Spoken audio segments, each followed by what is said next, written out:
Prof. Agus. Gimana Pak Sari? Ya, justru karena mau ada masukan untuk Prof. Agus ini. Dulu. Gimana? Mau?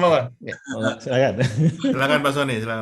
Terima kasih Mas Indra, Mas Bambang, dan teman-teman sekalian, terutama Prof. Agus dan Pak Senior. Izin memperkenalkan diri, nama lengkap Silverius Joseph Sunarso, biasa dipanggil Sony, saat ini sebagai Dekan Fakultas Ekonomi Pancasila. Dulu mantan Deputi Unit Kerja Presiden Pembina Ideologi Pancasila bersama Kang Yudi Latif, bersama Mbak Heni juga di sana. Jadi yang pertama Prof. Agus, kami sebagai akademisi tentunya appreciate dengan apa upaya-upaya dari pemerintah, apakah dari Kemenko maupun dari Mas Menteri, bahwa tanggung jawab pendidikan itu adalah tanggung jawab bersama, walaupun pemerintah sebagai leading sektornya. Tapi kepedulian ini saya kira tadi sudah ditampilkan oleh Mas Mukti, Mas Indra, ya tentunya dengan Mbak Heni dan Pak Legislator tadi, saya kira semuanya niatnya baik untuk membangun bangsa ini berdasarkan alinea keempat Undang-Undang Dasar 45. Yang pertama, saya izin ada beberapa, ini Mas Indra boleh ya, saya mau share sedikit untuk mempertajam apa yang kita sudah diskusikan tadi. Pemahaman saya, karena background saya psikologi, itu apakah langsung kepada tes atau survei lingkungan belajar itu adalah kaidah-kaidah psikometrinya. Tentunya mungkin ada, tapi saya nggak paham detailnya. Karena kalau tadi menyangkut pertanyaan langsung ke teknis, walaupun saya sebenarnya mau masuk ke filosofi, di mana Prof. Selamat Iman Santoso mengatakan bahwa esensi pendidikan adalah pembangunan watak. Jadi saya sepakat dengan Prof. Agus tadi, tentang integritas, tentang itu saya sangat suka. Namun sebelum mengukur integritas siswa, yang perlu diukur adalah integritas guru dan penyelenggara sekolahnya itu. Itu dulu, ya kan gitu. Nah, sementara di dalam item-item pertanyaan tadi, saya tidak masuk ke detail, tetapi itu adalah katanya, apa kata subjeknya itu saya. Saya. Jadi bukan sekolah. Jadi kalau tadi Prof. Agus mengatakan ini adalah yang diukur adalah sekolah atau dalam konteks namanya kan lingkungan belajar. Harusnya diukur adalah akademik atmosfernya yang diukur. Jadi yang diukur adalah atau dalam bahasa statistik unit analisisnya, unit of analysisnya itu adalah sekolah. Bukan orang. Sehingga pertanyaannya bukan saya. Harusnya pertanyaannya adalah di sekolah ini pemilihan ketua OSIS tidak memandang latar belakang suku dan agama. Nah, begitu. Di sekolah ini, penghormatan terhadap bendera. Nah, di sekolah ini tidak ada perbedaan laki dan perempuan. Nah, yang lucu adalah soal presiden ditanyakan. Saya bingung juga ini. Apakah Anda setuju presiden laki perempuan? Itu dalam konteks akademik atmosfer itu yang mana kaitannya? Sehingga dalam kaidah psikometri, mohon izin Prof. Agus, ini perlu kita bedah, perlu kita buka manualnya. Tadi disampaikan sampai kepada naskah akademiknya, kalau boleh, ya kan? Kalau boleh itu, nah sehingga dalam bahasa kebijakan pemerintah itu adalah NSPK-nya, kan pasti Prof. Agus sudah paham kata NSPK, norma, standar, prosedur dan kriteria atau parameter, bahkan ditambah tujuannya apa. Kalau tujuan assessment, namanya assessment dalam filosofinya itu ada dua, yaitu lulus dan tidak lulus. Itu adalah evaluasi, atau profiling. Profiling berarti meet the standard, below standard, atau above standard. Itu dalam kerangka psikologi itu selalu begitu. Kalau kita melakukan evaluasi, kalau assessment itu berarti gagal atau tidak gagal. Contoh tadi Mas Indra, TWK. TWK itu amanat undang-undang dan harus diselenggarakan. Sehingga yang terjadi ketika orang mau ikut TWK, itu konsekuensinya lulus dan tidak lulus, titik. Nggak ada cerita, tawar-menawar itu nggak ada mestinya. Kau sekali ikut, kau harus konsekuensi lulus dan tidak lulus. Karena itu amanat undang-undang bahwa kalau kamu mau masuk ASN, kamu mesti dites. Kan gitu. Beda dengan yang namanya survei. Kan tadi Prof. Agus mengatakan mau lihat baseline-nya, berarti profilingnya. Nah, oleh karena itu harus ada standar. Kalau nanti ternyata mereka banyak menyatakan tidak setuju, tidak setuju, tidak setuju. Kalau tadi itu pakai skala Likert kan, pakai 5 dari sangat setuju sampai tidak setuju misalnya, walaupun itu kita bisa kritisi, tidak harus menggunakan skala Likert, bisa dengan situational judgment test, bisa menggunakan case study, bisa menggunakan macam-macam. Tapi karena pakai Likert, maka kalau dia jawabannya adalah tidak setuju semua, lalu kategori sekolah ini apa? Mid standar, below standar terhadap apa? Tadi disinggung apakah terhadap Pancasila, terhadap tujuan bernegara, atau terhadap tujuan pendidikan nasional itu sendiri yang tidak meet atau tidak fit in dengan faktual daripada hasil-hasil itu. Nah, kemudian yang selanjutnya adalah terkait itu tadi teknis ya, mengenai teknis substansi item-item. Jadi saya agak setuju dengan Pak Mukti tadi tentang relevansi pertanyaan dengan tujuan. Nah, kemudian tadi ada manualnya, kalau bisa kita bedah. Manualnya mana?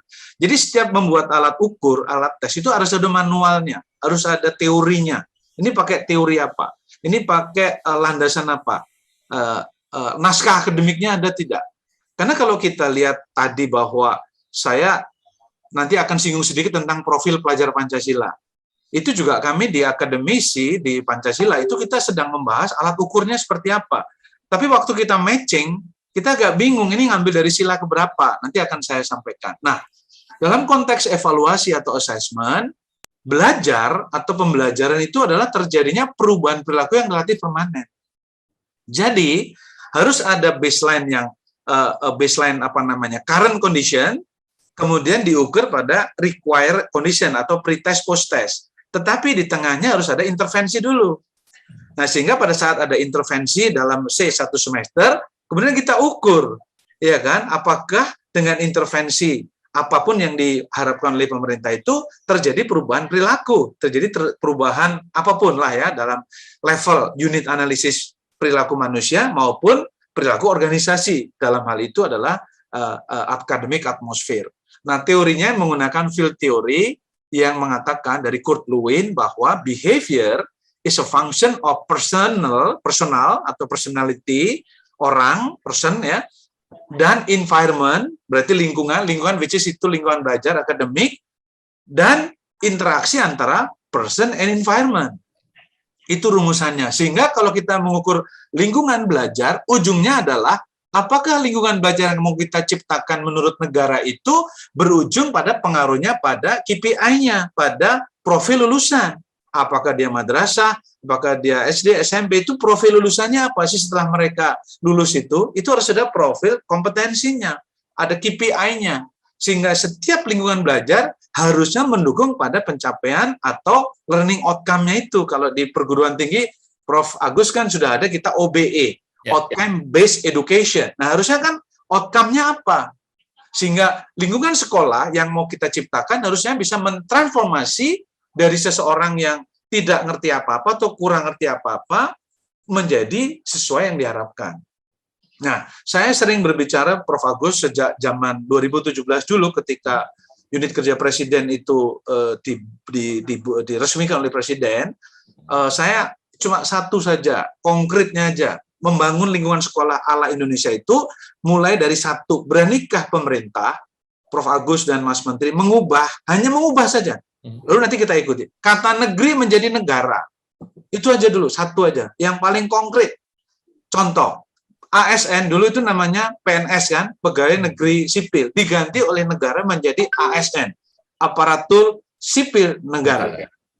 BUMN, badan usaha milik negara. STAN, sekolah tinggi akuntansi negara. Dan seterusnya, sekolah sandi negara. Beranikah kita hari ini mengatakan sekolah dasar negara? Sekolah menengah pertama negara. Jadi negara hadir.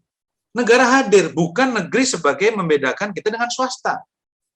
Nah, hari gini kalau atmosfernya kayak gini, saya sebagai orang tua, tidak akan menyekolahkan ke negeri kalau kelakuannya begini.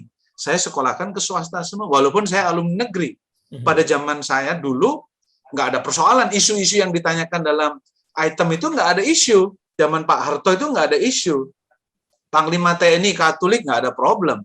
Perdana Menteri ya Perdana Menteri, Wakil Presiden namanya Amir Syarifuddin ataupun Leimena itu non Muslim, Kristen, nggak ada problem. Zaman itu tuh oke-oke aja. Nah sekarang ini jadi problem. Nah sehingga pertanyaan tadi Mas Mukti tadi akhirnya di 5 tadi, iman, takwa, Pancasila itu oke sekali. Sehingga ini juga terjadi pada BPIP hari ini membuat satu survei yang lomba tentang penghormatan bendera ala menurut Islam. Itu mengusik ketidaknyamanan saudara-saudara kita yang beragama Islam.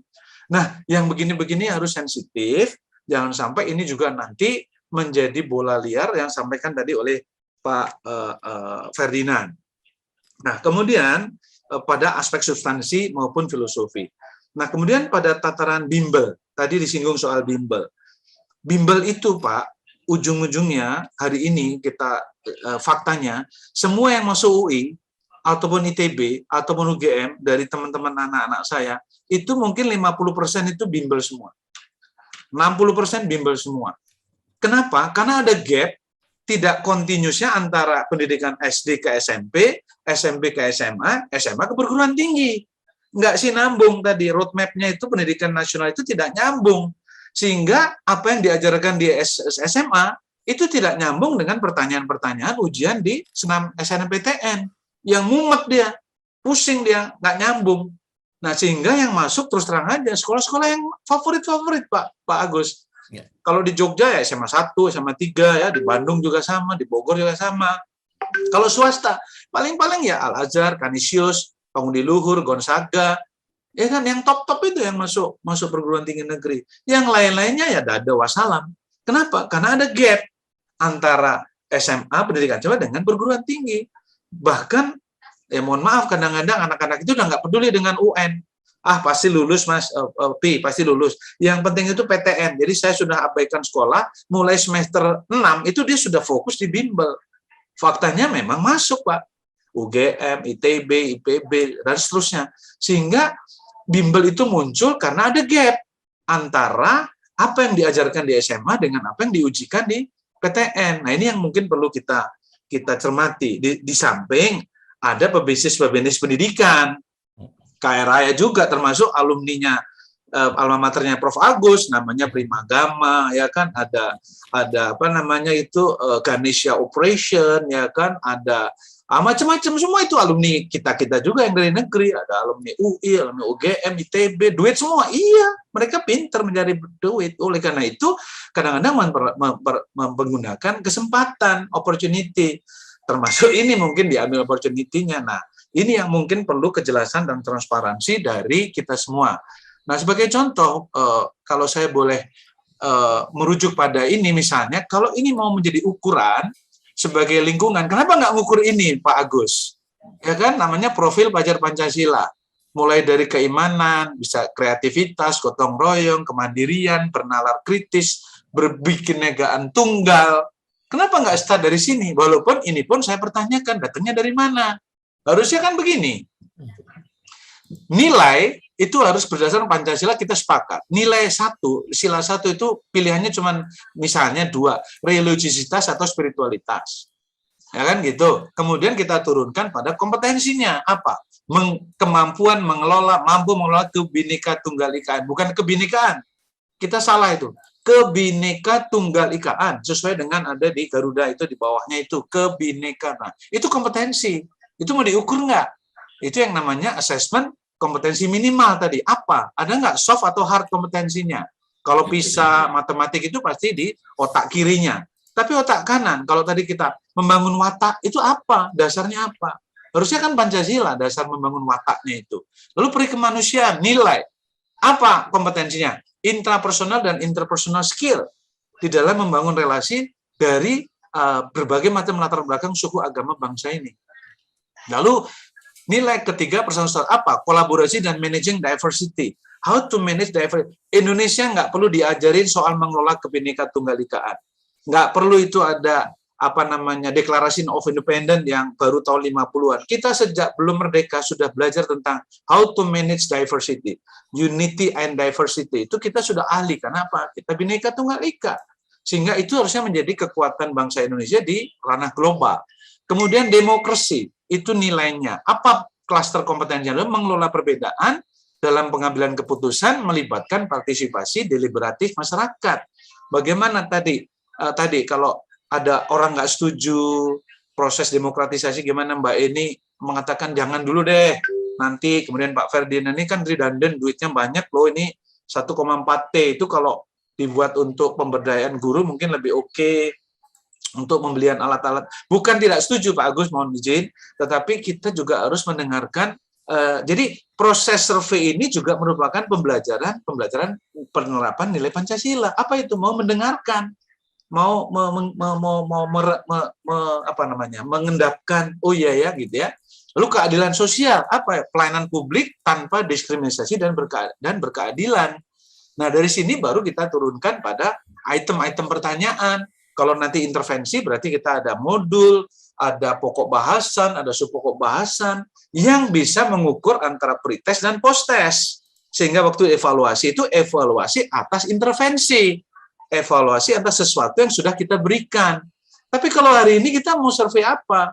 Padahal tadi kalau PISA sudah, kalau mengenai TWK bisa kita uji dengan yang lain-lain, ya kan gitu. Kemudian tes-tes tadi CPNS atau apa bisa kita dapat sebagai sampel kan Pak Agus. Sehingga dengan demikian maka kita pada tataran itu harus bisa sampai kepada mengukur desain daripada kompetensi yang mau kita garap itu seperti apa. Nah, sehingga saya mohon izin agak sedikit berbagi. Jadi kalau misalnya kita mau mengukur sesuatu, itu basisnya adalah ini harus dilakukan sebuah treatment dulu. Nah, sehingga kalau kita mau melihat capaian pembelajaran lulusan, ujungnya itu harus kita divide. Apa sih SD, SMP, Muhammadiyah, Madrasah Aliyah, itu tuh kompetensi lulusannya, kalau lulus itu jadi apa sih profilnya? Kemudian kita turunkan dalam pelajaran-pelajaran, ya kan?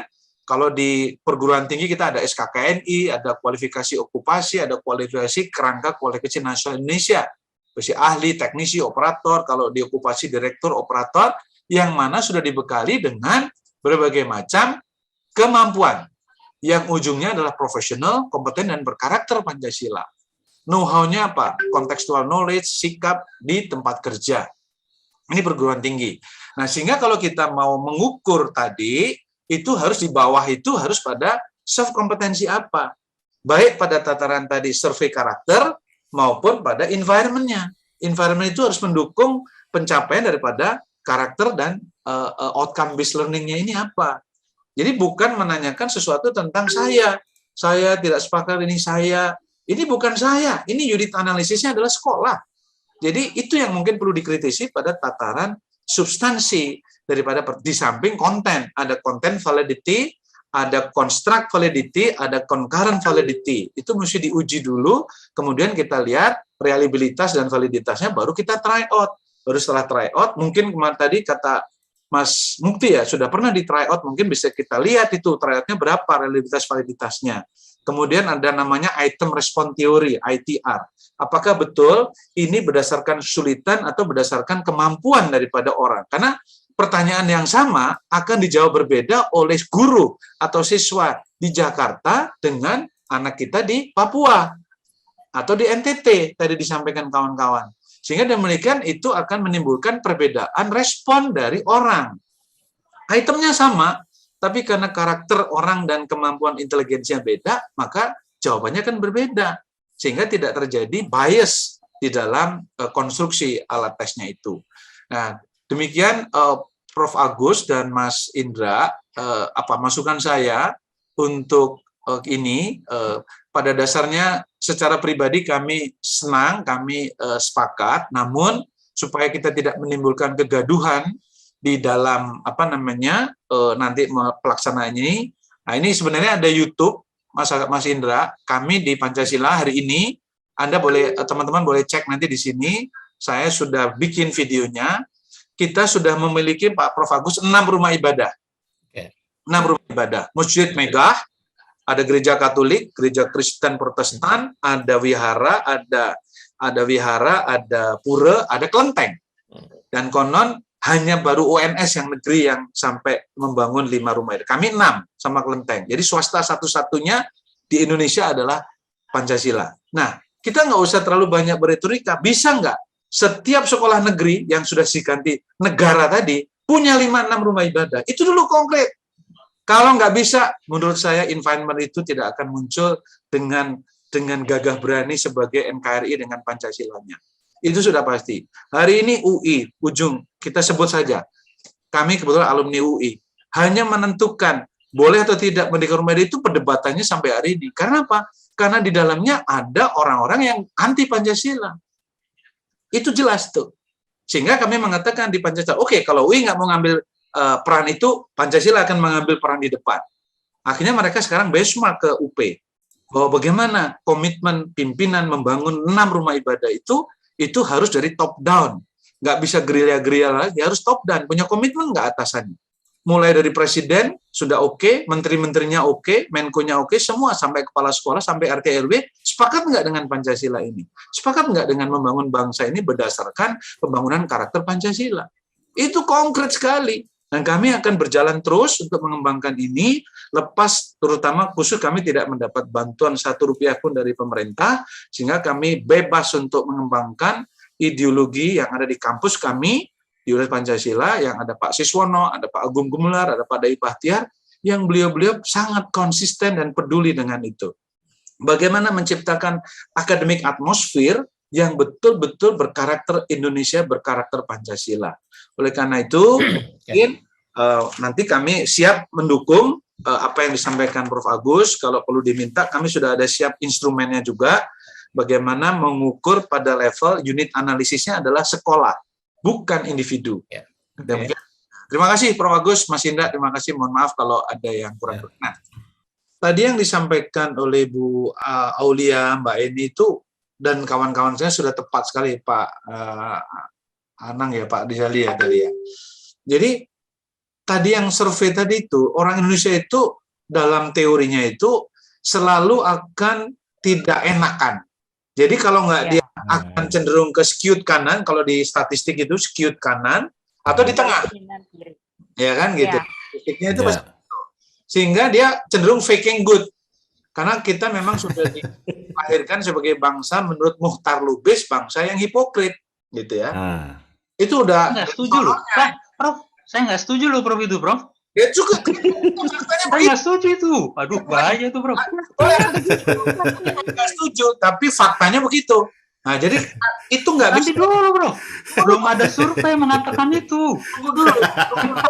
Tunggu dulu. Belum ada surveinya itu, Prof. Tunggu dulu. Artinya gini, bahwasannya hasil survei tadi itu akan mubazir kalau karakter yang disurvei itu masih seperti itu. Dan akhirnya tadi kita kan tadi seperti itu. Oke, itu maksud saya memperkuat apa yang teman-teman sampaikan. Itu yang pertama. Yang kedua, yang diukur itu adalah kognisinya pengisi atau karakteristiknya sekolah. Itu sesuatu yang berbeda. Kalau saya itu berarti individunya. Padahal kita mengukur sekolahnya, kan kata Pak Agus. Kalau mengenai radikalisme, Mas Indra, Pak Anang, dan kawan-kawan sekalian, itu datanya sudah ada di BEN. Datanya sudah ada di BSSN. Sudah ada di Kominfo. Sudah ada semua. Banyak sekali itu, Prof. Ini banyak sekali. Jadi, dan kredibel. Itu dia. Apalagi di survei-survei lagi. Gitu, kalau mau itu arahnya. Ya, betul, Prof. Tapi kalau bukan itu, berarti kan itu mengusik kedamaian, ketenangan kita gitu loh. Yeah. Sepakat, Prof. Itu. Tapi ya itu tadi, kita itu sedih kalau hanya survei-survei. Tapi sepakat dengan Mbak Alia, datengin. Ya. Diajak ngobrol. Pendekatan itu yang penting. Pendekatannya yang kurang ngobrol, kopi gitu. Saya maksud tadi itu bukan rumah ibadah itu bukan bangunan saja, tetapi atmosfernya itu loh, atmosfernya itu, ya kan itu. Bangunan satu hal, tetapi kalau iklimnya itu, ya kan, misalnya gara-gara dia tidak Muslim, jujur saja, kemudian nggak bisa jadi ketua OSIS. Itu kan kuno, udah bukan bangsa ini lagi. Ini negara kesatuan Republik Indonesia. Siapapun berhak menjadi ketua OSIS. Hanya bukannya nggak Muslim, ya nggak sholat bener aja nggak bisa jadi ketua OSIS, Bro. Loh, itu bener itu. Dulu Dulu Mas Bambang ini nggak akan jadi ketua OSIS, belang belentong sholatnya. Kalau Pak Mufti, nah itu tahajud, duha, semua. Ya, saya mengusulkan tadi itu negeri diganti negara itu supaya atmosfernya itu negara hadir, gitu loh. Kenapa tadi pegawai negeri sudah diganti ASN? Kenapa BUMN jadi negara, ya kan? Kemudian macam-macam semua negara. Nah, kenapa nggak negeri ini diganti negara? Apa susahnya sih? Gua kadang-kadang nggak habis pikir, Mas. Apa susahnya bikin negeri jadi negara itu apa? Bingung saya. Kenapa? Karena Administratif, Bro. Nanti kan ganti semua kertas, ganti semua. Wah, itu mahal itu. Allah. P4TK jadi BGP semua nggak masalah. Iya, Mas Lanang. Sekolah dasar Sekarang kan, negeri. Jadi iya. sekolah dasar negara kan ribuan itu. Ya kan Mas gantiin jadi A. Lah sekarang juga bukannya udah Kementerian Pendidikan jadi Kementerian Pendidikan Ristek, itu kan udah ganti nama juga. Kementerian Kawin Cerai katanya. Ganti semua. Mas Indra, saya kira komunitas kita ini bagus ya kalau diteruskan ya sebagai sebuah dialog yang betul-betul rasa yang kita rasakan itu rasa ya, bukan kognitif lagi, rasa. Ini kan masalah kepekaan kita. Ya Mas Mukti ya. Nek takon ngono kuwi iki nyinggung perasaane wong apa ora to? Kan gitu. Oh, dah Mas. Kan bukan kognitif, tapi itu rasa. Rasa. Tapi Bro, saya putus. Hati-hati ikut di sini. Karena beberapa orang yang rajin ini sudah di blacklist. Firman aja nggak boleh, Bro. Hati-hati. Ya, salah. Ada hitungannya. Kalau hanya sepertiga hadir nggak apa-apa. Kalau udah mulai setengah lebih, wah udah. Ya, baik. Pak Indra. Mantap. Paulia juga udah begitu. Tapi pada dasarnya kan tadi kita support apa yang dimaksud pemerintah, kita dukung ya kan. Apa yang dimaksud kawan-kawan bahwa pendidikan adalah tanggung jawab bersama, saya kira kita support semua kan. Jelas lah, Bro. Tetapi di alam Pancasila yang demokratisasi itu, kalau yudikatif semua itu kan demokrasi yang deliberatif. Satu orang pun nggak setuju itu mesti didengerin gitu loh, mesti diajak omong. Even satu orang. Diwongke. Diwongke, bukan pokoknya kan gitu. Tapi kalau itu aja salah ya gimana? Tanya Mas Indra tuh gimana tuh.